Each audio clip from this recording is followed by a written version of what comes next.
चलता रहा, परमेश्वर के साथ इसीलिए 300 साल तक चलता रहा क्योंकि दुनिया से उसे कोई भी मतलब नहीं था। अब्राहम परमेश्वर के साथ चला और अपना पूरा जीवन चलता रहा क्योंकि उसे दुनिया की किसी भी चीज़ से कोई वास्ता नहीं था।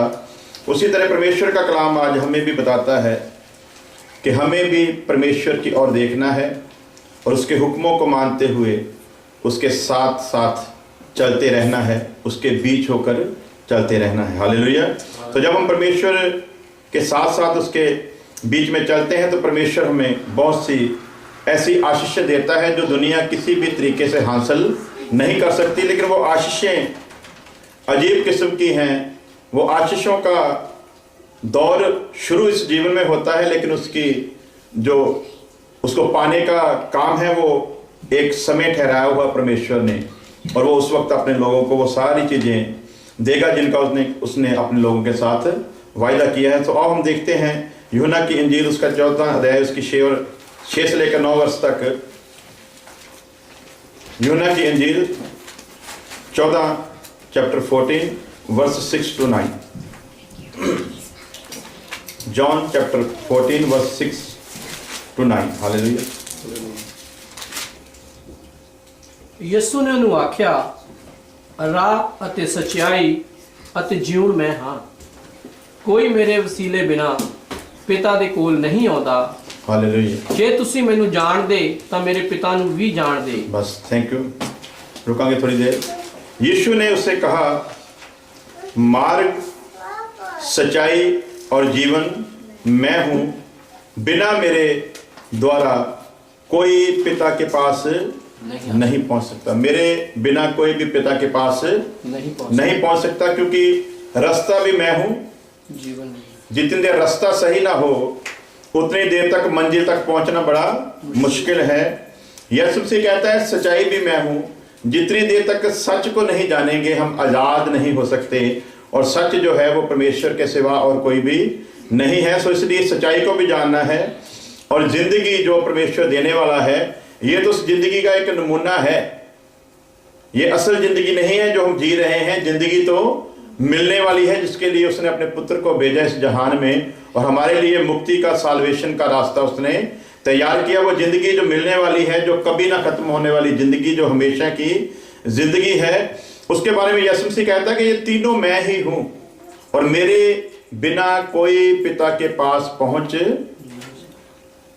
बिना मेरे पिता के पास कोई भी पहुंच नहीं सकता। रास्ता मसीह यीशु है, और लोग आजकल कभी कभी गलत रास्ते बता देते हैं, कभी कभी जो सही रास्ते बताते हैं लोगों को वो गलत नजर आते हैं। मैंने एक बार एक कहानी पढ़ी थी। एक गांव का एक इंसान था, वो एक ऐसे जगह पर खड़ा होता था जहां से 2 रास्ते निकलते थे। एक रास्ता कब्रिस्तान की ओर जाता था, यहाँ मुर्दों को दफनाया जाता है, और एक रास्ता गांव की तरफ जाता था। और अक्सर जब लोग उस गांव में आते थे तो उनको कन्फ्यूजन हो जाता था कि कौन सा रास्ता जो है वो गांव की तरफ जाता है और कौन सा रास्ता कब्रिस्तान की तरफ जाता है। और कब्रिस्तान की तरफ जाने से लोग डरा करते थे, इसलिए उनकी चाहत होती थी कि हमको कोई राहगीर मिल जाए जो हमें सही रास्ता बता दे कि गांव की तरफ कौन सा रास्ता जाता है। तो जब भी कोई उस आदमी से आकर पूछता, वो वहीं पर खड़ा रहता था, और कोई आकर जब उस आदमी से पूछता कि गांव की तरफ कौन सा रास्ता जाता है, तो वो अक्सर लोगों को यही कहता था जो कब्रिस्तान की तरफ रास्ता जाता है उसी की तरफ इशारा कर देता था। लोग चले जाते थे, और जब पता जाता था कि हम गांव में नहीं पहुंचे बल्कि कब्रिस्तान पर पहुंच गए, तो वापस आकर उसकी पिटाई करते थे, उसे कहते थे कि तूने हमको गलत रास्ते पर भेज दी। तो इस तरह से उसके साथ काफी समय तक होता रहा। किसी इंसान ने आकर उससे पूछा कि तू ऐसा क्यों करता है, लोगों को तू गलत रास्ता क्यों बताता, क्यों नहीं लोगों को तू सीधा गांव में भेज देता। तो जब उसने जवाब दिया तो जवाब जो था बड़ा हैरानीजनक था। उसने कहा कि मैं लोगों को असली गांव का रास्ता बताता हूं, उस गांव का रास्ता बताता हूं जो हमेशा के लिए है, जहां जाकर इंसान ने बस जाना है। लोग उस गांव का रास्ता पूछते हैं जहां थोड़ी देर के लिए है परंतु हमेशा के लिए नहीं है। तो मैं इसलिए लोगों को कहता हूं कि जो असली गांव है वो इस तरफ है, इसलिए मैं उनको उस तरफ भेज देता हूं। उसका अपना एक स्टाइल था। आज लोगों के भी अपने अपने स्टाइल बन चुके हैं, लेकिन कभी कभी कुछ लोग रास्ता गलत बताते हैं, कुछ लोग रास्ता सही बताते हैं। जो सही रास्ते पर चलेगा वही मंजिल तक पहुंच पाएगा, जो सही रास्ते पर नहीं चलेगा वो मंजिल तक कभी भी पहुंच नहीं पाएगा। तो आज दुनिया कहती है कि रास्ते तो अनेक हैं परंतु मंजिल एक ही है। रास्ते बहुत हैं परंतु परमेश्वर एक ही है। लेकिन इस पर हमने कई बार विचार भी किया है कि रास्ते बहुत हो सकते हैं परंतु मेन रोड जो है वो एक ही है, और उसी मेन रोड पर सभी लिंक रोड आकर जुड़ जाते हैं, और आखिरकार एक मेन रोड ही है जो परमेश्वर के पास लेकर जाता है। और उस मेन रोड के बारे में यीशु मसीह कहता है कि मैं हूं मार्ग, मैं हूं रास्ता, मैं ही वे हूं, मैं ही हूं जिस पर चलकर तुम परमेश्वर के पास पहुंच सकते हो। मेरे बिना कोई दूसरा रास्ता नहीं है, और सच्चाई भी मैं हूं। यदि तुम मेरे बिना सच्चाई को ढूंढने की कोशिश करोगे तो कभी भी उस सच्चाई तक पहुंच नहीं पाओगे। जिंदगी भी मैं हूं जिसको पाने के लिए लोग बड़े बड़े किस्म की भक्ति कर रहे हैं, वर्शिप कर रहे हैं, बड़ी बड़ी किस्म की कुर्बानियां कर रहे हैं। परंतु मैं बता देना चाहता हूं कि जिस जीवन को हासिल करने के लिए दुनिया जो दौड़ रही है वो जिंदगी मैं ही हूं। हालेलुया। तो हम लोग पिछले दिनों से सीख रहे हैं, हमारा खास जो मकसद है वो ये है कि ख्वाहिश जो है, तमन्ना जो है, चाहत जो है, कामना जो है, अभिलाषा जो है वो परमेश्वर से इंसान को दूर ले जाती है। अभिलाषाएं भी दो किस्म की हो सकती है। एक अभिलाषा परमेश्वर के लिए भी हो सकती है, वो बुरी नहीं, लेकिन ज्यादातर जो अभिलाषा है वो इंसानों की इस संसार के साथ ही है। और अभिलाषा हमेशा जो दुनिया के साथ संबंध रखती है हमें परमेश्वर से दूर लेकर जाती है। इसीलिए लिखा, अभिलाषा जब गर्भवती होती है तो पाप को जन्म देती है। और हमारा मकसद जो है लोगों को यही बताना है कि यदि परमेश्वर के पास पहुंचना है तो सभी अभिलाषाओं से तुम्हें त्याग करना होगा, सभी अभिलाषाओं को छोड़ना होगा। कैसी कैसी अभिलाषाओं? क्योंकि जैसे हमने पिछले दिनों में सीखा था कि अपने आप का भी इनकार कर देना है, अपने लिए भी, अपनी जिंदगी जीने के लिए भी, अपनी खुशियों की भी अभिलाषा नहीं करनी, बल्कि हर हाल में परमेश्वर की शुक्रगुजारी करनी है कि तूने जिस भी हाल में रखा, जैसा भी रखा, तूने बिल्कुल ठीक रखा है। जब हम इस हाल तक पहुंच जाएंगे बीमारियां अपने आप हार जाएंगी। हमें बीमारी से कहना नहीं पड़ेगा कि तू चली जा, हमें बीमारी के लिए दुआ नहीं करानी पड़ेगी कि तू निकल जा, बल्कि जब हम उस हद तक पहुंच जाएंगे तो बीमारी जो है वो अपने आप हार जाएगी, मुसीबत अपने आप हार जाएगी, परेशानियां अपने आप भाग जाएंगी। लेकिन आज उल्टा है, आज पहले हम कहते हैं कि हमारी प्रॉब्लम का समाधान हो फिर हम परमेश्वर में चलेंगे, लेकिन कलाम कहता है तो पहले परमेश्वर में चल, फिर तेरी सारी परेशानियां अपने आप जाती रहेंगी। और साथ में दलेरी क्या मिलती है कि जब तू सच को जान लेगा फिर बीमारी तेरा कुछ भी नुकसान ना कर पाएगी, क्योंकि तू झूठ में है इसलिए बीमारी तुझे सता रही है। जब तू सच में आ जाएगा फिर बीमारी तेरे लिए बीमारी नहीं रह जाएगी। इसलिए हमने कई बार सुना कि खुदा के दास पौलुस ने कहा कि जब मुझे पता चल गया फिर मैंने परमेश्वर का धन्यवाद किया और मैंने कहा कि तेरा फजल ही मेरे लिए, तेरी कृपा ही मेरे लिए काफी है। तो हमारा मेन जो मकसद है वो बस यही है कि इंसान अभिलाषाओं का त्याग करे, उसके अंदर किसी भी किस्म की सिवाय परमेश्वर को पाने के और किसी भी किस्म की अभिलाषा उसके अंदर नहीं रह जानी चाहिए।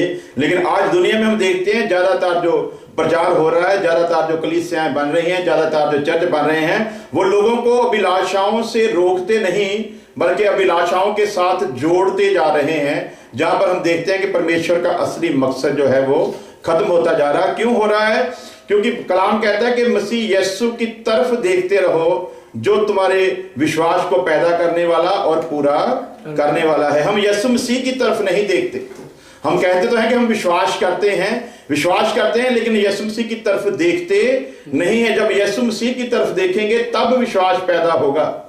तो हो सकता है कि हमारे अंदर जो विश्वास है वो मसीह का दिया हुआ विश्वास नहीं, हमारी अपनी ही अकल का, हमारी अपनी ही समझ का हो सकता है। तो जब मसीह का दिया हुआ विश्वास होगा, जब मसीह के द्वारा विश्वास पैदा होगा तो वो विश्वास फिर कामिल भी होगा, सिद्ध भी होगा, परफेक्ट भी बनेगा। हमारा विश्वास क्यों डोल रहा है? इसीलिए डर रहा है कि वो विश्वास मसीह की तरफ देखने से प्राप्त नहीं हुआ। यदि वो मसीह को देखकर प्राप्त होता तो कभी भी हम निराश नहीं होते, कभी भी हम हार नहीं मानते, कैसी भी परिस्थिति होती कभी भी हम निराश नहीं होते। Hallelujah, hallelujah. कल भाई पीटर ने भी एक मेरे को मैसेज भेजा था व्हाट्सएप पर। एक आदमी ने एक बड़ी जबरदस्त एक कविता की तौर पर उसमें बड़े बड़े अच्छे शब्द इस्तेमाल किए, तो उसमें एक शब्द उसने इस्तेमाल किया कि अच्छे दिनों का तू घमंड मत करना और बुरे दिन में निराश नहीं होना।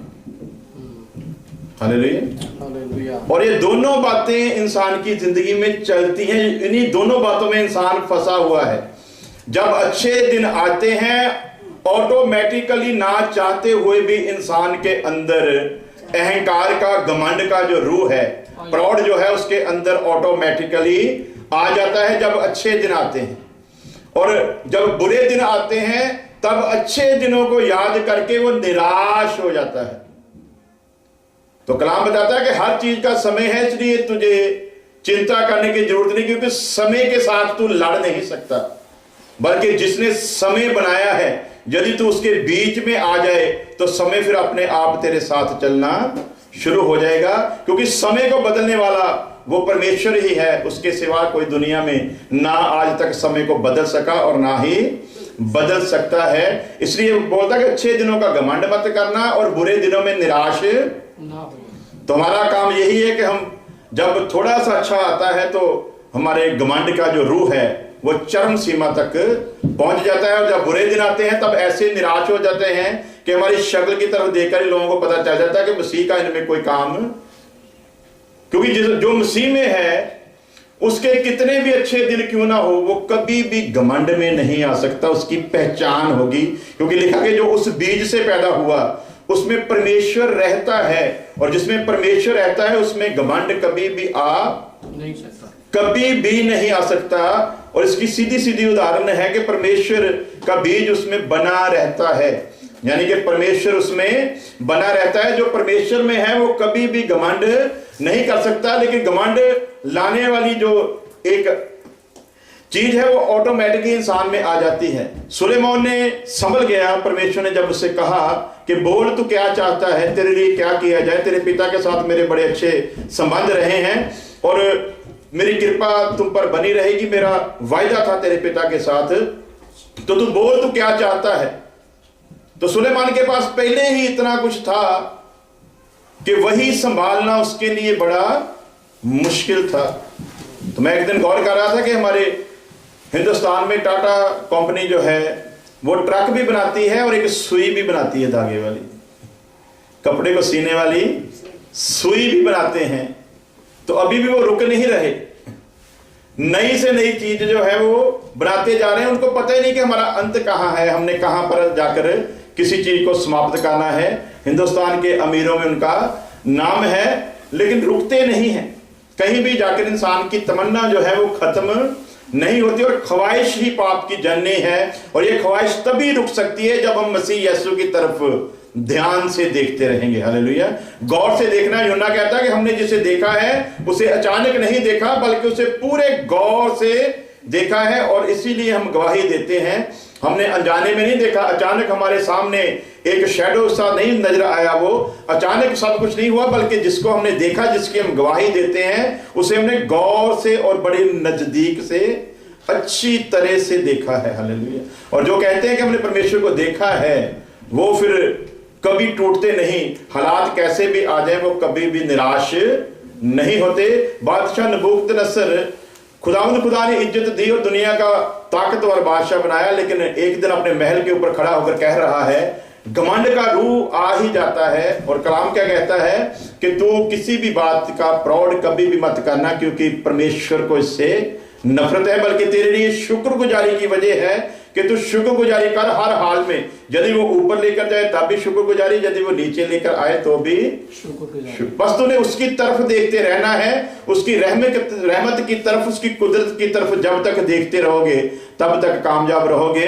लेकिन जब बहुत ज्यादा आगे चला गया तो लिखा अपने छत के ऊपर गया और अपनी सारी बादशाही को देखकर, अपनी सारी किंगडम को देखकर मन में कह बैठा कि ये सब कुछ क्या मैंने अपने ताकत से, अपनी बल से, अपनी अकल से, अपनी समझ से, अपनी ताकत से नहीं बनाया।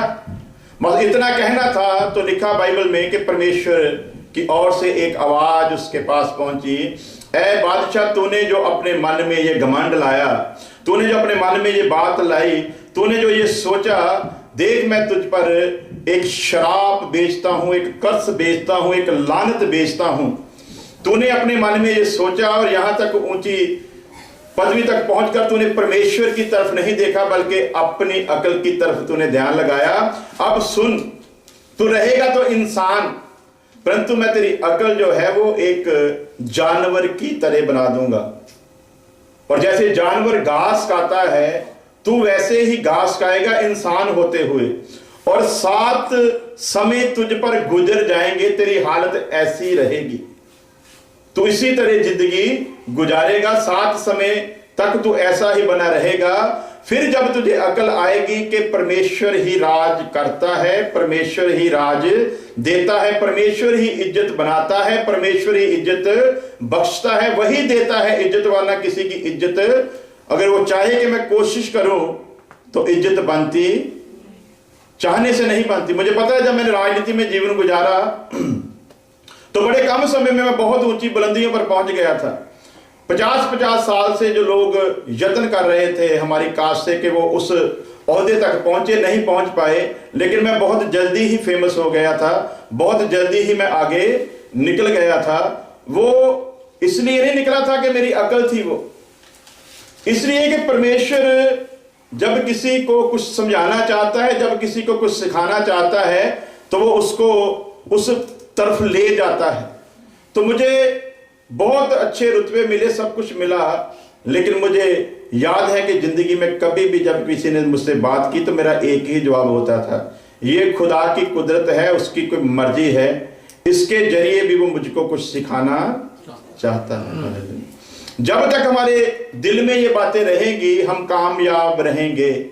जब हम इन बातों से हटेंगे तो हमारे गिरावट के दिन जो है वो गिरावट के दिन शुरू हो जाते हैं, और इंसान को पता भी नहीं चलता कि कब उसमें गिरावट आई है। लेकिन अगर गिरावट आ भी जाए तो भी कोई बात नहीं, परमेश्वर भला है, लिखा है कि वो तुम्हारे लिए समाधान निकालता है। उसने मसीह यीशु को इसीलिए भेजा, और वो मसीह यीशु हमारे लिए सिफारिश करता है कि ये मेरा बच्चा मैंने इसे लहू से खरीदा है, ये गलत रास्ते पर चला गया है, पिता तू इसे मौका दे, तो पिता फिर उसको मौका दे देता है, बशर्ते कि हम हर हाल में उसकी कुदरत की तरफ देखते रहें। जब तक देखते रहेंगे कामयाब रहेंगे, जब नजर हट जाएगी तो हमारी गिरावट के दिन जो है वो शुरू हो जाएंगे। तो बादशाह के बारे में 7 समय निकल गए, फिर उसको अकल आई और परमेश्वर की बात समझ में आई कि मैंने अपनी अकल से राज नहीं किया, मैंने ये सब कुछ अपनी अकल अपनी ताकत से नहीं बनाया, ये तो परमेश्वर ने दुनिया को दिखाने के लिए सब कुछ दिया था तो मैं कर पाया, वरना मैं कुछ भी। इंसान कितना भी अक्लमंद क्यों ना हो, कितनी भी वो तरक्की कर जाए, परमेश्वर चाहे तो बस बीपी को थोड़ा सा बढ़ाएगा, ज्यादा नहीं, बस वो अंदर से एक नस को उबाल लाएगा और आपका बीपी जो है वो 190 डिग्री तक पहुंच जाएगा, और साथ ही दिमाग की नस फट जाएगी, आप होंगे वही, लेकिन किसी भी काम के नहीं रहेंगे, और दुनिया में कोई ताकत नहीं जो आपको बचा पाए सिवाय परमेश्वर के। हालेलुया। सो जब सब कुछ उसी के हाथ में है, जिंदगी वो देता है, मौत वो देता है, इज्जत वो देता है, शर्म के दिन भी वही लाता है, तो इन सभी में उसकी एक ही रजा है कि इंसान यदि गलती भी करे तो गलती में से भी कोई सबक को सीख ले। हालेलुया। गलती भी हमारे लिए एक सबक बनती है। तो परमेश्वर का कलाम कहता है कि विश्वास के पैदा करने वाले और पूरे करने वाले यीशु मसीह की तरफ हमेशा देखते रहो, क्योंकि वही है जो तुझे कामिल और सिद्ध बना सकता है। हालेलुया। सो यीशु मसीह ने कहा रास्ता भी मैं हूं, सच्चाई भी मैं हूं और जीवन भी मैं हूं। तो मेरे ख्याल से हमने पिछले दिनों में रास्ते के ऊपर शायद गौर कर लिया था कि नहीं किया था? नहीं किया था। चलो हम पढ़ते हैं। सबसे पहले रास्ते की पहचान होनी चाहिए कि वो कैसा है तो पढ़ेंगे मैथ्यू 7 अध्याय उसकी 13 और 14 वर्ष, जल्दी जल्दी पंजाबी में बेशक पढ़ दें। मैथ्यू चैप्टर 7 वर्स 13 और 14।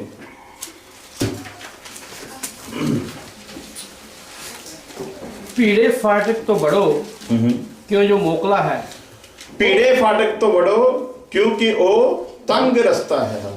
ਉਹ ਫਾਟਕ ਤੇ ਖੁੱਲਾ ਹੈ ਉਹਦਾ ਰਾਹ ਜਿਹੜਾ ਨਾਸ਼ ਨੂੰ ਜਾਂਦਾ है। जो तंग रास्ता है वो जिंदगी की तरफ लेकर जाता है, जो खुला रास्ता है वो मौत की तरफ लेकर जाता है। लेकिन अफसोस के दुनिया के जो लोग हैं वो ऐसा भी कह सकते हैं कि 99% जो लोग हैं वो खुला रास्ता ही पसंद करते हैं, खुले रास्ते पर जाना ही पसंद करते हैं, जहां खुली खुली बातें हो, कोई पाबंदी ना हो, किसी तरह की कोई बंदिश ना हो, कुछ भी कहा ना जाए, उनकी अपनी मर्जी की इबादत हो, उनकी अपनी मर्जी की दुआ हो, उनकी अपनी मर्जी का कलाम हो, उनके अपने मर्जी के गीत हो, कोई भी उनकी जिंदगी में इंटरफेयर ना हो।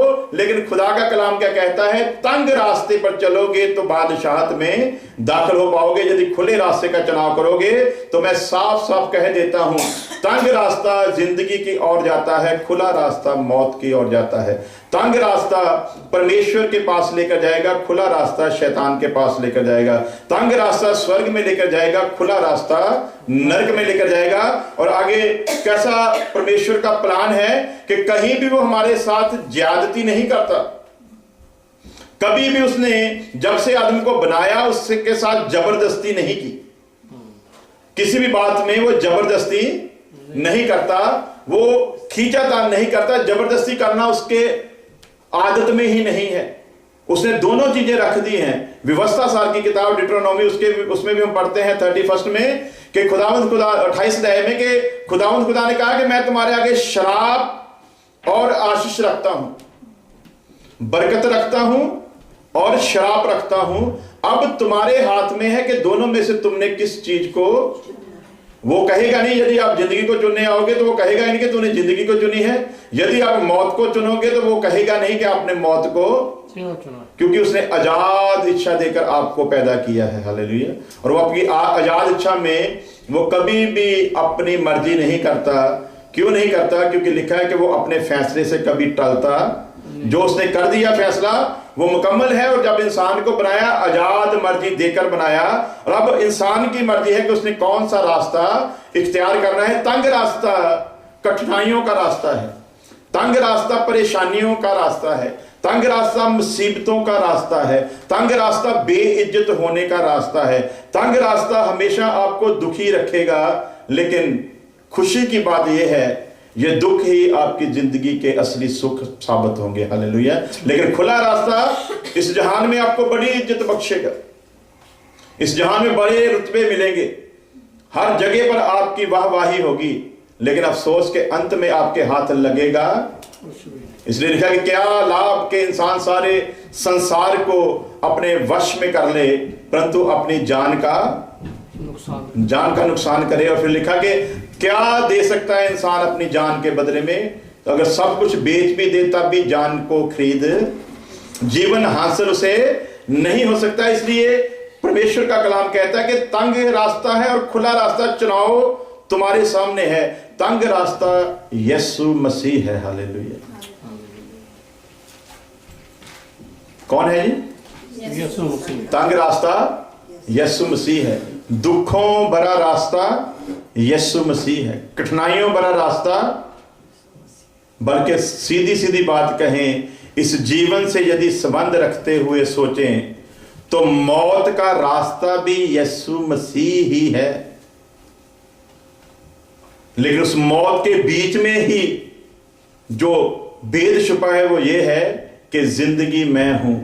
मौत लिखा कि जो मौत तक वफादार रहेगा वही बचाया जाएगा, वही उस रास्ते को पहचान सकेगा, वही उस रास्ते पर चलकर मंजिल तक पहुंच सकेगा। इस जिंदगी के लिए जो जी रहे हैं इसके लिए तो वो मौत है। यीशु मसीह को मानना इस जिंदगी के लिए तो मौत है। दूसरे शब्दों में कहते कि पंजाब की कहते हैं मंगनी की कहते हैं अंग्रेजी दे चप्पा।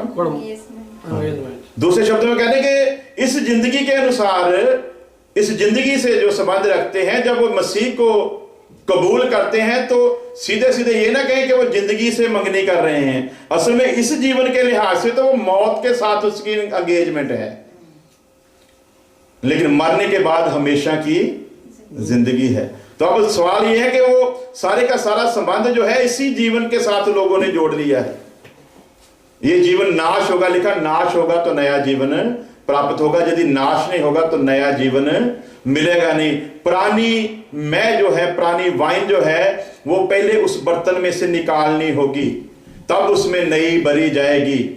उतनी देर तक नई का कोई भी फायदा नहीं जितनी देर तक पुरानी है। और फिर लिखा कि नई जो है वो नई में ही भरी जाएगी। पुरानी में भरेंगे, चमड़े की बनाई जाती थी, इसको मशक कहते थे। तो यदि पुरानी में लिखा कि नई को भर दोगे तो वो मशक को भी की कमांगे पंजाबी फट जाती है, वो फट जाएगी मशक भी, और जो नई मैं है उसका भी नुकसान हो जाएगा, नई मैं का भी, नई वाइन का भी जो नुकसान हो जाएगा। इसलिए नई को लिखा कि नई में ही भरा जाता है। पुराने कपड़े को नए कपड़े के साथ उसको क्या कहते हैं, जोड़ा नहीं जाता, वरना वो उसको भी खींच लेता है। तो नए कपड़े के साथ ही नए कपड़े को जोड़ा जाता है। तो यीशु मसीह ने जो उदाहरण दी है कि नई वाइन जो है वो नई मशक में ही भरी जाएगी, उसका सीधा सा मतलब है उसके साथ जो लोग जुड़ना चाहते हैं सबसे पहले उन्हें नया बनना पड़ेगा, फिर वो नई मैं जो है उसके अंदर प्रवेश करेगी, फिर वो नई वाइन जो है उसके अंदर ठहर सकेगी। लेकिन हम क्या कहते हैं, कोई बात नहीं प्रभु जी, मशक भी पुरानी रहने दो, मशक के अंदर जो पहली पड़ी हुई है उसको भी रहने दो, और तू अपनी भी उंडेल दे। तो हम दोनों मिक्स करके लेकर चल रहे हैं। ये है हमारी जिंदगी। हमने पुराने को भी नहीं निकाला और नए को भी अपनी अकल से कबूल कर लिया।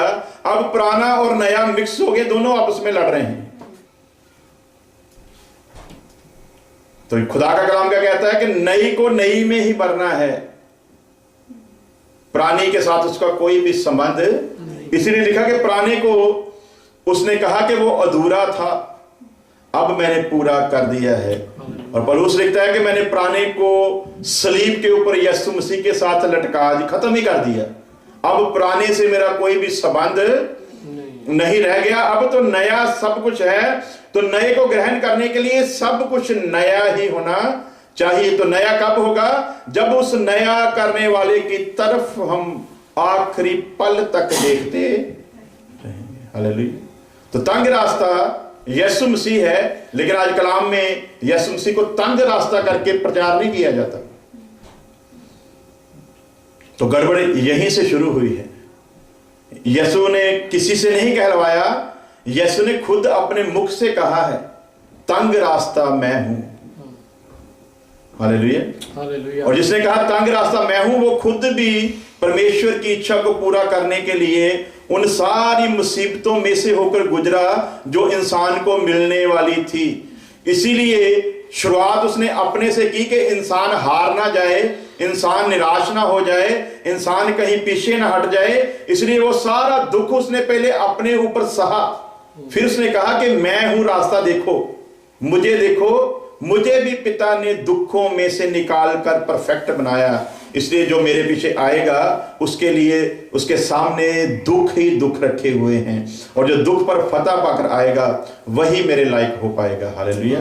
सो तंग रास्ता यीशु मसीह है और खुला रास्ता एंटी क्राइस्ट दूसरा यीशु है। और दूसरे यीशु के हिसाब से अगर देखें तो आज 99% जो लोग हैं वो खुले रास्ते को ही कबूल कर रहे हैं, यानी कि दूसरे यीशु के नाम पर वो जिंदगी को गुजार रहे हैं। तो यीशु मसीह ने कहा रास्ता मैं हूं, पहचानो। रास्ते की पहचान होनी चाहिए, तुम्हें पता होना चाहिए मैं खुला रास्ता नहीं, मैं तंग रास्ता हूं। और मुझ पर यदि तुम मेरे पीछे आना चाहते हो, यदि मुझ पर विश्वास रखकर तुम वो सब कुछ करना चाहते हो, तो तुम्हें भी इन तंगियों में से अपने जीवन को गुजारना होगा।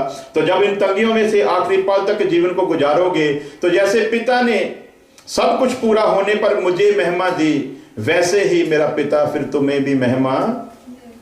तो महिमा तो तभी मिलेगी जब दुखों में से होकर जिंदगी को गुजारेंगे। तो आज तो प्रचार यही हो रहा है कि तुम परमेश्वर के नाम में 10 रुपया दो, तुमको 100 रुपया मिलेगा। तुम 100 डालोगे तुमको 10,000 मिलेगा। तुम 10,000 डालोगे तुमको 1,00,000 मिलेगा। संसार की ही अभिलाषाओं के साथ जोड़ा हुआ खुला रास्ता। लेकिन तंग रास्ता क्या कहता है? अपनी सारी पूंजी डाल दे और मत सोच के इसके बदले में तुझे कुछ मिलेगा। कंगाल विधवा को क्या मिला था जी बाद में? कुछ भी नहीं। हाँ जी, कंगाल विधवा तो डाल दिया, क्या मिला? एक नाम मिला। हालेलुया। क्या लिखा हुआ बाइबल में? जहां जहां पर अंजील की मनाती होगी कलाम के अनुसार, वहां वहां पर इस औरत का भी जिक्र आता है। हालेलुया। जहां जहां भी आज कलाम सुनाया जा रहा है वहां वहां पर इस औरत का नाम आता है। हम कल को मर जाएंगे, मेरे ख्याल से 10 साल बाद किसी को पता भी नहीं होगा कोई इकबाल गिल नाम की कोई शय थी। क्यों? क्योंकि कुछ ऐसा किया नहीं जिससे खुदा को खुश कर सके। हम तो कहते हैं हमको खुदा खुश करे, खुदा को हम खुश करें, ये हमसे, खुदा हमारी बातों को माने, हमारे अनुसार चले। हम खुदा के अनुसार नहीं चल पा सकते। इसलिए नहीं चल पाते क्योंकि हम यीशु की तरफ देखते नहीं हैं। जब गौर से उस रास्ते को देखेंगे तब वो रास्ता पहचान में आएगा, तब उस रास्ते की समझ आएगी कि जिस रास्ते पर हमने चलना है वो कांटों भरा रास्ता है, वो तंग रास्ता है। वहां पर जब निकलोगे तो कोई इधर से छिलेगा, कोई इधर से छिलेगा, कोई ऊपर से भी छिल सकता है। ये है वो रास्ता, तंग रास्ता। तो क्या कहते हैं यीशु मसीह? रास्ता मैं हूं पर तंग हूं। लेकिन मुबारक बात यह है कि यदि तंग को चुन लोगे तो पिता के पास जरूर पहुंच जाओगे। हालेलुया। सच्चाई यीशु मसीह ने कहा मैं हूं। तो पढ़ेंगे जॉन चैप्टर 8 वर्स 32 जल्दी जल्दी। रास्ता भी मैं हूं, सच्चाई भी मैं हूं। हालेलुया। हाँ जी 32। और सच्चाई ਨੂੰ ਜਾਣੋਗੇ ਤੇ सच्चाई ਤੁਹਾਨੂੰ आजाद करेगी। हालेलुया। अब यीशु मसीह कह रहा है कि सच भी मैं हूं, रास्ता भी मैं हूं और जिंदगी भी मैं ही हूं। लेकिन वही यीशु पहले क्या कह रहा है कि सच को जानोगे तो सच तुम्हें स्वतंत्र करेगा। सत्य को जानोगे तो सत्य तुम्हें आजाद करेगा। यहां पर यीशु मसीह ने कह दिया, लेकिन लोगों की समझ में नहीं आया कि जो सच है वो है क्या। किस सच की यीशु मसीह बात कर रहा है जिसको जानना बड़ा जरूरी है। यदि जानेंगे तो आजाद होंगे, यदि नहीं जानेंगे तो आजाद नहीं होंगे। तो फिर आगे जाकर हम पढ़ते हैं कि जब फिलिप्पुस के साथ बात हुई तो फिर यीशु मसीह ने कहा, जो सच को जानने के लिए मैंने कहा था कि सच को जानोगे तो सच तुम्हें आजाद करेगा, वो सच कोई और नहीं बल्कि तुम्हारे सामने खड़ा है। हालेलुया। ये वो सच है जो तंग रास्ता है, ये वो सच है जो कठिनाइयों भरा है, ये वो सच है जो मुश्किलों भरा है, ये वो सच है जो तुम्हें सिर्फ मौत देगा इस जीवन में, लेकिन मौत के बाद हमेशा की जिंदगी मिलेगी। वो सच है। इसलिए से कहा यदि सच को जानोगे तो सच तुम्हें आजाद करेगा। आजाद तभी होंगे जब सच को हम पहचान लेंगे। आजादी सच्चाई को जानने बिना नहीं मिल सकती। हालेलुया। जितनी देर सच्चाई को नहीं जान जाते उतनी देर तक आजादी किसी भी कीमत पर प्राप्त नहीं हो सकती। तो आजादी तभी मिलेगी जब सच को हम पहचान जाएंगे। और रोमन चैप्टर 8 वर्स 13 में लिखा, क्योंकि यदि तुम शरीर के अनुसार दिन काटोगे तो तुम मरोगे, यदि आत्मा से देह की क्रियाओं को मारोगे तो तुम जीवित रहोगे। अब सच्चाई क्या है? शरीर के अनुसार यदि दिन काटोगे तो तुम्हें, तो शरीर के अनुसार वही दिन काटने के लिए तैयार होगा जिसको खुला रास्ता चाहिए। लेकिन जिसने तंग रास्ते पर चलना उसके लिए क्या लिखा? यदि तुम शरीर के अनुसार चलोगे तो तुम अवश्य मरोगे, परंतु यदि आत्मा के द्वारा तुम शरीर की उन सारी अभिलाषाओं को मारोगे तो तुम जीवित रहोगे। अब तो सुबह उठते ही तो हमारे अंदर अभिलाषाएं शुरू हो जाती हैं। तो कैसे कहते हैं कि हम पाकरू पाए हुए और पाकरू के अनुसार चल रहे हैं? सुबह दुआ भी करते हैं तो यही कहते हैं, खुदा तेरा शुक्र हो, मैं काम पर जा रहा हूं, आज $300 बन जाए। आमीन। क्यों भाई? सही। ऐसा क्यों नहीं कहते खुदा हम काम पर जा रहे हैं, तेरी मर्जी पूरी हो, तू 10 दे, तू 20 दे, तू 50 दे, तू ऐसे ही ले है, तेरा। कह नहीं सकते। ये तभी कहेंगे जब आत्मा मिला होगा, और जब आत्मा मिला होगा तो उसकी पहचान है कि शरीर की अभिलाषा की तरफ तुम्हारा कभी भी ध्यान नहीं जाएगा। शरीर की अभिलाषा की तरफ तुम कभी सोचोगे भी नहीं, कभी सोचोगे भी नहीं। क्यों नहीं सोचोगे? क्योंकि आत्मा तुम्हें इसीलिए दिया गया है, इन अभिलाषाओं को मारना है। तो आत्मा की पहचान क्या है? यदि मैं कहूं कि मुझे आत्मा मिला है, तो जरूरी है कि शरीर की अभिलाषाएं दिन प्रतिदिन अगर मुझ में मर रही हैं, तो यह सच्चाई है कि पाकरू मिला है। और यदि अभिलाषाएं उसी तरह हैं जैसी 10 साल पहले थी, तो इसका सीधा सीधा मतलब है तुम्हें कहीं गलती लग गई है, पाकरू को कहीं तुमने गलत तरीके से समझ लिया है। पाकरू तो तुम्हारी अभिलाषाओं को खत्म करने के लिए दिया गया है, इसीलिए दिया गया है कि ताकि तुम तंग रास्ते को पहचान सको। तो तंग रास्ता सबसे पहले हमारी अभिलाषाओं को खत्म करता है, क्योंकि अभिलाषा खत्म होगी तभी तंग रास्ते में जाने के लिए तैयार होंगे। यदि अभिलाषा है तो तंग रास्ते को हम चुनाव नहीं कर सकते। इसलिए वो कहता है रास्ता मैं हूं और सच्चाई भी मैं हूं। हालेलुया।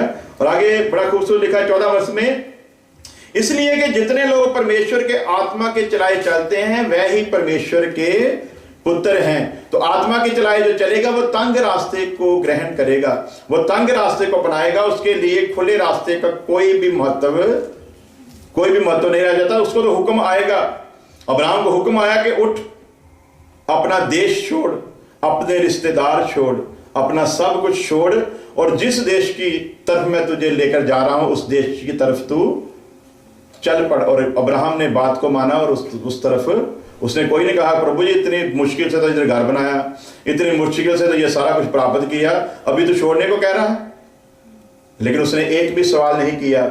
उसे पता था जिस परमेश्वर की तरफ हमने जाना है वो तंग रास्ता है। यदि तंग रास्ते को अपनाएंगे तो उसके हजूर पहुंच पाएंगे। हालेलुया। सो तंग रास्ता यीशु मसीह है। और 15 वर्ष में लिखा, क्योंकि तुमको दास्तव की आत्मा नहीं मिली कि भयभीत हो, परंतु लेपालकपन की आत्मा मिली है, जिससे हम हे अब्बा, हे पिता कहकर पुकारते हैं। आत्मा अब मिल गया है, और ये आजादी का आत्मा मिला है, दास्तव का नहीं, गुलामी करने का आत्मा नहीं मिला। ना किसी इंसान की गुलामी, ना पाप की गुलामी। तुम्हें आजादी का, स्वतंत्रता का आत्मा मिला है, इसलिए भयभीत ना हो। तुम्हें उसने गोद लिया है, अपने पुत्र होने का हक दिया है, इसलिए तुम्हें किसी भी तरह की चिंता करने की जरूरत नहीं। अब बेफिक्र होकर तुम उसे हे अब्बा, हे पिता कहकर पुकार सकते हो। और आगे 16 वर्ष में और सहायता करता है। आत्मा आप ही हमारी आत्मा के साथ गवाही देता है कि हम परमेश्वर की संतान हैं। हालेलुया। हमारा आत्मा आप खुद गवाही देता है आत्मा के साथ मिलकर के हम परमेश्वर की संतान हैं। तो यदि मैं कहता हूं कि मेरा आत्मा मुझे गवाही देता, तो मेरा आत्मा जो कॉन्शियस है वो इतनी जल्दी गवाही नहीं देगा। वो तभी गवाही देगा जब मैं हूं। अदरवाइज मैं लोगों को गुमराह कर सकता हूं, परंतु मेरा अंतरात्मा जानता है कि मैं कहां पर खड़ा हूं और मैं क्या कर रहा हूं। और यदि संतान है तो वारिस भी है, वरन परमेश्वर के वारिस और मसीह के संगी वारिस, जबकि हम उसके साथ दुख उठाएं कि उसके साथ महिमा भी पाए। हालेलुया। महिमा किसे मिलेगी? तो जो दुख नहीं उठाएगा। तंग रास्ता कौन है? यीशु मसीह है। तो किस लिए बुलाया गया? कि हम दुख उठाएं। ऐशो आराम करने के लिए नहीं बुलाया गया, नाम कमाने के लिए नहीं बुलाया गया, अच्छे रुतबे देने के लिए नहीं बुलाया गया। किस लिए बुलाया गया? कि हम दुख उठाएं, ताकि उसके साथ जो दुख उठाएगा वही महिमा पाएगा। और यूहन्ना 18:37 में लिखा है, पिलातुस ने उससे कहा, क्या तू राजा है? यीशु ने उत्तर दिया कि तू कहता है, क्योंकि मैं राजा हूं। मैंने इसीलिए जन्म लिया और इसीलिए जगत में आया हूं कि सत्य पर गवाही दूं। जो कोई सत्य का है वह मेरी गवाही, मेरे शब्द को सुनता है। हालेलुया। पिलातुस उसने बात की कि क्या तू ही राजा है? यीशु ने सब कुछ बता दिया और फिर कहा कि मैं इस जगत में इसीलिए आया हूं कि सच पर गवाही दूं, और ये गवाही वही सुनेगा, वही मानेगा जो सत्य पर है और उसको जानना चाहता है। जो सत्य को जानना चाहता है वही मेरा शब्द सुनता है, जो नहीं जानना चाहता वो मेरा शब्द नहीं सुनता। पिलातुस ने उसे कहा सत्य है क्या? बादशाह यीशु मसीह से पूछ रहा है, अब साथ साथ ये भी बताता जा कि सच जो है जिसकी तू दुहाई दे रहा है वो सच असल में है क्या? हालेलुया। और योना 14:6 में लिखा है सच्चाई मैं ही हूं। पिलातुस बोला सच कौन है? सच क्या है? यीशु मसीह ने कहा सच मैं ही हूं। और जो यीशु मसीह को जान जाता है वो सत्य में प्रवेश कर जाता है। और योना 4:23 में लिखा है परंतु वह समय आता है, वरन अब भी है, जिसमें सच्चे भगत पिता का भजन आत्मा और सच्चाई से करेंगे, क्योंकि पिता अपने लिए ऐसे ही भजन करने वालों को ढूंढता है जो उसकी इबादत आत्मा से करें और सच्चाई से करें। सच्चाई से तो वही अब करेगा ना जो सच्चाई को जाना होगा। जो सच्चाई को जाना नहीं है वो सच के द्वारा कभी भी चल नहीं सकता, वो सच के साथ रह नहीं सकता, सच के साथ ठहर नहीं सकता। और 24 वर्ष ने लिखा है परमेश्वर आत्मा है और अवश्य है कि उसके भजन करने वाले आत्मा और सच्चाई से भजन करें। हालेलुया। आत्मा से भी करें और तो आत्मा और सच्चाई जब आ जाएगी तब इंसान झूठ की तसल्ली किसी को नहीं देगा। हालेलुया। तब किसी को वो धोखे में, किसी के साथ वो गलत कलाम नहीं करेगा। जो कलाम कहता है वो वही बताएगा, वो सच बताएगा कि यीशु मसीह दुखों का रास्ता है। हालेलुया। यदि दुखों को प्राप्त कर लोगे, कबूल कर लोगे, दुखों के साथ समझौता कर लोगे, तब फिर वो वायदा करता है मैं अपनी शांति तुम्हें दूंगा। हालेलुया। वो शांति जो संसार नहीं देता, और ऐसी शांति जो तुमसे कोई छीन ना सकेगा। हालेलुया। किसको मिलेगी? जो दुख सहने के लिए तैयार होगा, और उस दुख में वो ऐसी शांति देगा कि दुख का महत्व ही आपकी जिंदगी में नहीं रह जाएगा। दुख का कोई संबंध ही आपके साथ, कैसी भी कंडीशन हो, अजूब की तरह आप कहेंगे उसने दिया, उसी ने ले लिया, उसी का नाम मुबारक। ये कब होगा? जब दुख को समझ जाएंगे, परमेश्वर की असली योजना को समझ जाएंगे। दुख हमारे पास आ ही नहीं सकता यदि परमेश्वर ना भेजे। तो आज कलाम में क्या लोग बताते हैं? शैतान ने तुम्हारे पर बीमारी भेजी है, शैतान ने तुम्हारे पर लाचारी भेजी है, शैतान ने तुमको कमजोर किया है, शैतान ने तुमको पकड़ रखा है, शैतान का ही ये सारा। तो ऐसा क्यों हो रहा है? क्योंकि लोगों ने अपनी रोटी चलानी है। किसी के घर में आज जाते हैं, हाँ या तुम्हारे यहां तो बहुत शैतानी काम हो रहा है, तुम तो शैतान के बंधन में हो। क्यों ऐसा कहते हैं? सिर्फ इसीलिए सच को नहीं जानते, तो लोगों को भरमा देते हैं ताकि वो उनकी बातों पर यकीन कर लें। लेकिन जिस बाइबल को हम पढ़ते हैं उसमें लिखा है शैतान आपके पास आ भी नहीं सकता यदि पिता उसे इजाजत ना दे। बीमारी आपके पास आ नहीं सकती, आपको छू नहीं सकती यदि पिता उसे ना भेजे। और यदि इसका पूरा विवरण पढ़ना हो तो व्यवस्था सार 28 अध्याय को पूरा पढ़ लें तो आपको पता चल जाएगा कि परमेश्वर ही है जो बीमारी को भेजता है, परमेश्वर ही है जो बीमारी से आजाद करता है। यदि उसके हुक्म में रहेंगे तो लिखा कि कौन सी आशीषें हैं, और यदि हुक्म में नहीं रहेंगे तो कौन सी लानत है, कौन से श्राप है, उसमें सारा कुछ क्लियर करके परमेश्वर ने बता दिया है। तो कलाम कहता है परमेश्वर आत्मा है और जो उसके भक्त लोग हैं, जो उसकी आराधना करते हैं, वो आत्मा और सच्चाई से आराधना करेंगे। स्त्री ने उससे कहा मैं जानती हूं कि मसीह जो क्राइस्ट कहलाता है आने वाला है, जब वह आएगा तो हमें सब बातें बता देगा। जो आने वाला है उसके बारे में जानती है, पर पहचानती, उसको यह पता है कि क्राइस्ट आने वाला है, क्राइस्ट सामने खड़ा है, सुना है इन्होंने कि क्राइस्ट आने वाला। आज भी लोगों का यही हाल होगा, जब यीशु मसीह आएगा उनको पता नहीं चलेगा ये यीशु है। क्यों पता नहीं चलेगा? जो नहीं है उसको वो यीशु समझ लेंगे, और जो यीशु है वो पहचान में नहीं आएगा, क्योंकि कलाम के साथ दुश्मनी रखी, कलाम के साथ बैर रखा, कलाम को सुनना ना चाहा, कलाम को समझना ना चाहा, कलाम को पढ़ना ना चाहा, कलाम से दूर रहे, कलाम को सुनने पर उनको मौत आ जाती है। इसलिए वो फिर यीशु को भी पहचान, सुना था इसने कि क्राइस्ट आने वाला है, लेकिन क्राइस्ट सामने है, उसको पहचान कह भी रही है, अपने मुंह से गवाही दे रही है कि हमें पता है, हमारे बुजुर्गों ने बताया है कि वो आने वाला है, लेकिन यीशु उसके सामने खड़ा है। यीशु ने उससे कहा, मैं जो तुझसे बोल रहा हूं वो जो आने वाला है वो मैं ही हूं। हालेलुया। जो आने वाला है, जो सच है, वो कौन है? मैं ही हूं। यूहन्ना 14:7 में लिखा, यदि तुमने मुझे जाना होता तो मेरे पिता को भी जानते, और अब उसे जानते हो और उसे देखते भी हो। हालेलुया। जो यीशु को जानता है वो परमेश्वर को जानता है, जो यीशु को देखता है वो परमेश्वर को देखता है। इसलिए खुदा का दास इब्रानियों में लिखता है, ईमान के पैदा करने वाले और पूरे करने वाले यीशु मसीह की तरफ हमेशा देखते रहो। आखिरी वर्ष पढ़ेंगे और दुआ करेंगे।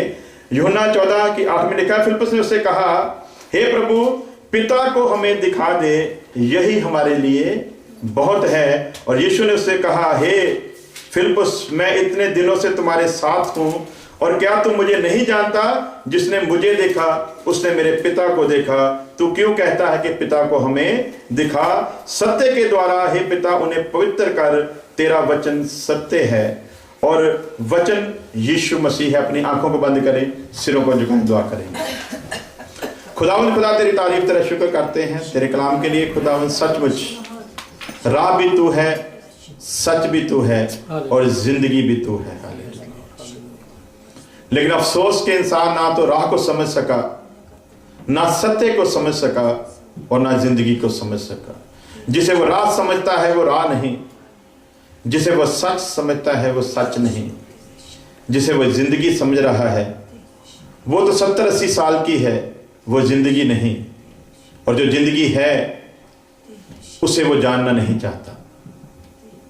पिता तू बख्श कि तेरे लोग तेरे रास्ते को जान जाएं, तेरे सत्य को जान जाएं, और तेरी जिंदगी को जान जाएं खुदा, ताकि तेरा मकसद तेरे लोगों के जीवन में पूरा हो। खुदा, जितनों ने तेरे कलाम को सुना, हर एक जिंदगी में तेरा ये कलाम बस जाए खुदा, और तेरा ये कलाम ही उनके लिए शांति का सबब बने खुदा, तेरा कलाम ही उनके लिए चंगाई का सबब बने खुदा, तेरा कलाम ही खुदावन उनकी हर एक जरूरत को पूरा करने वाला हो खुदा, तेरा कलाम ही उन्हें तुझ तक पहुंचाने वाला हो खुदा, तेरा कलाम उनकी जिंदगी में ठहर जाए खुदा, और जहां तेरा कलाम ठहर जाएगा खुदावन, जिस जिंदगी में तेरा कलाम होगा उस जिंदगी को कोई परेशानी हरा ना सकेगी, उस जिंदगी को कोई बीमारी हरा ना सकेगी खुदा, उस जिंदगी